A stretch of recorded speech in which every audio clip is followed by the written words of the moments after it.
Baspa supremo Mayawati ने एक बार फिर पार्टी के धुंधले होते जा रहे फ्यूचर की तस्वीर को अपने बड़े और अहम फैसलों में साफ करने की ठान ली है और इसी कड़ी में मिशन 2027 को गोल बनाते हुए बसपा सुप्रीमो ने ऐसा कदम उठाया है जो इससे पहले बहुजन समाज पार्टी के इतिहास में कभी नहीं उठाया गया। खासकर दलित समाज में 4 बार सूबे की कमान बतौर मुख्यमंत्री संभाल चुकी बसपा सुप्रीमो मायावती को दलित समाज अपनी आइकन के तौर पर देखने लगा, लेकिन धीरे धीरे वक्त ने कुछ ऐसी पलटी मारी कि बसपा की सक्सेस का ग्राफ सिर्फ नीचे की तरफ ही आता चला गया। 2012 के विधानसभा चुनाव से लेकर हाल ही में संपन्न हुए यूपी विधानसभा चुनाव तक कोई बड़ी खुशखबरी मिलना तो दूर बल्कि पार्टी का अपना खुद का जनाधार भी छिटक चला गया और एक वक्त में यूपी के अंदर सरकारें बनाने से लेकर सरकारों को हिला देने का दम रखने वाली बसपा आज अपने वजूद के लिए भी जद्दोजहद करती दिख रही है। इस पूरी ड्यूरेशन में बसपा के कई खास और करीबी भी उससे अलग हो गए हैं कि आज दूसरी पार्टियों में काफी अहम ओहदा रखने के साथ ही उन पार्टियों को बुलंदियों तक पहुंचाने का भी काम कर रहे हैं। लेकिन बसपा सुप्रीमो ने अब 2027 के यूपी विधानसभा चुनाव से पहले बसपा को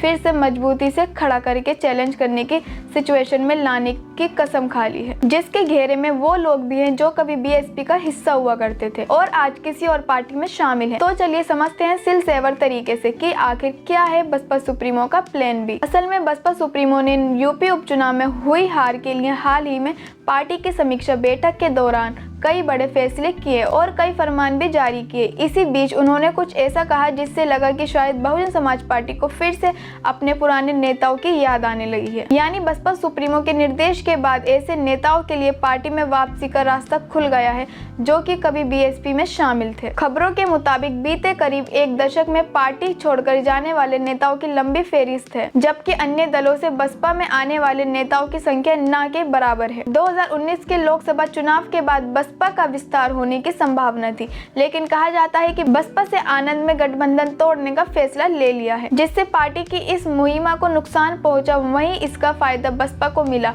और वह बसपा के कई बड़े नेताओं को अपने पाले में करने में कामयाब हो गई। यही नहीं, बाद में बसपा ने इन नेताओं के बाकायदा टिकट देकर चुनाव में भी उतारा और शायद अब बसपा को अपनी इस गलती का एहसास हो रहा है, जिसकी वजह से पुराने नेताओं को मनाने की कवायद शुरू होने जा रही है। यहाँ गौर करने वाली बात यह है कि बसपा छोड़कर जाने वाले नेताओं ने दूसरे दलों को खूब मजबूत किया है। इनमें ब्रजेश पाठक, लालची वर्मा, राम अचल, राज भट्ट, नसीमुद्दीन सिद्दीकी, स्वामी प्रसाद मौर्य, बाबू सिंह कुशवाहा, नकुल दुबे, लालजी, निर्मल के, गौतम, इंद्रजीत, सरोज, सुनील खाबर, अफजल अंसारी जैसे 100 से भी ज्यादा बड़े नेता शामिल हैं। इनमें से कई नेता इस वक्त राज्य सरकार और कई राजनीतिक दलों में अहम पदों पर भी हैं। यहाँ तक कि सुनील चित्तौड़ जैसे नेता अभी आजाद समाज पार्टी काशीराम के प्रदेश अध्यक्ष हैं, जो कि बीते कुछ वक्त में बसपा के लिए सबसे बड़ी कंपटीटर पार्टी के तौर पर सामने आई हैं और यह बसपा सुप्रीमो के लिए मुसीबत सा बनता जा रहा है। हालांकि हार का रिकॉर्ड बनती जा रही बसपा के लिए बसपा सुप्रीमो मायावती ने और भी बहुत कुछ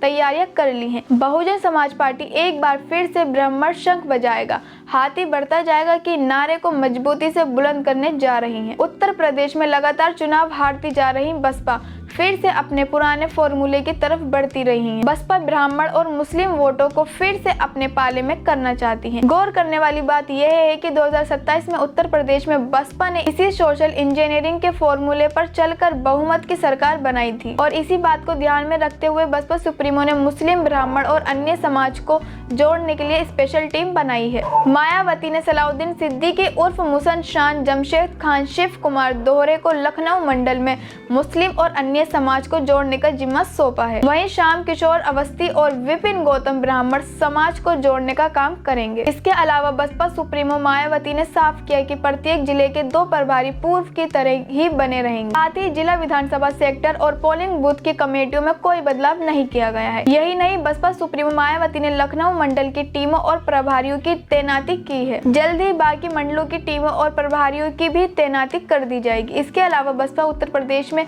खिसक रहे आधार वोट बैंक को बाम सेफ के सहारे फिर से खड़ा करने जा रही है। बसपा सुप्रीमो मायावती ने इसकी जिम्मेदारी बाम सेफ के जिला अध्यक्ष को दी है। उनसे कहा गया है कि गांव-गांव जाकर वह समाज के युवाओं को काशीराम द्वारा किए गए कामों को बताएंगे और उन्हें समझाएंगे कि बीएसपी की सरकार बनने पर उनके हितों में नई योजनाएं भी शुरू की जाएंगी। गौर करने वाली बात यह है कि बसपा सुप्रीमो मायावती ने काशीराम की तरह बसपा को बचाए रखने के लिए फिर से बाम सेफ का सहारा लिया है। इसके साथ ही ये भी निर्देशित किया गया है कि बसपा की अन्य समाज में पेच बनाने के लिए फिर से भाईचारा कमेटियों को सक्रिय किया जाए। इसमें हर समाज के युवाओं को जोड़ा जाए, उन्हें पार्टी के कामों में लगाया जाए। हर युवा को संगठन से अन्य युवाओं को जोड़ने का लक्ष्य दिया जाए। मायावती का मानना है कि इससे अपने समाज के साथ ही अन्य समाज के लोगों में भी बीएसपी की भी पेठ बनेगी।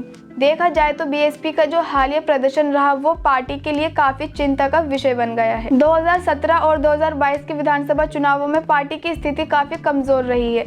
वहीं लोकसभा चुनावों में भी प्रदर्शन लगातार बीएसपी का गिरता गया। 2024 के लोकसभा चुनाव की बात करें तो इसमें पार्टी शून्य पर सिमट गई है। वोट परसेंटेज केवल 9.27% रह गया। तो वहीं 2019 की लोकसभा चुनाव में बीएसपी को 10 सीटें मिली थी, वहां पर वोट परसेंटेज रहा 19.43% और उससे पहले 2014 की लोकसभा चुनाव में बीएसपी को कोई सीट नहीं मिली, लेकिन वोट परसेंटेज 19.77% रहा। वहीं पार्टी के कई बड़े नेता जो पार्टी छोड़कर चले गए, उन्होंने आरोप लगाए थे कि उनको पार्टी में उचित सम्मान नहीं मिला, जिसकी वजह से उन्होंने पार्टी छोड़ी या फिर उन्हें बाहर का रास्ता दिखा दिया गया। हालांकि इसका खामियाजा भी बीएसपी को चुनाव दर चुनाव देखने को मिल रहा है, लगातार शिक्षक के तौर पर भुगताना पड़ रहा है। बसपा सुप्रीमो मायावती के लिए इन नेताओं को वापस पार्टी में ज्वाइन करना इतना भी आसान नहीं होगा, लेकिन अब जब बसपा सुप्रीमो ने वापस रूठे हुए अपनों को मनाने की कवायद शुरू कर दी है, तो ऐसे में सवाल यह भी है कि जो नेता पार्टी छोड़कर जा चुके हैं और अन्य दलों में बाकायदा सेटल हो चुके हैं, क्या वो घर वापसी करेंगे? फिलहाल इस वीडियो में बस इतना ही। आपको ये वीडियो कैसी लगी कमेंट्स में जरूर बताइएगा। धन्यवाद।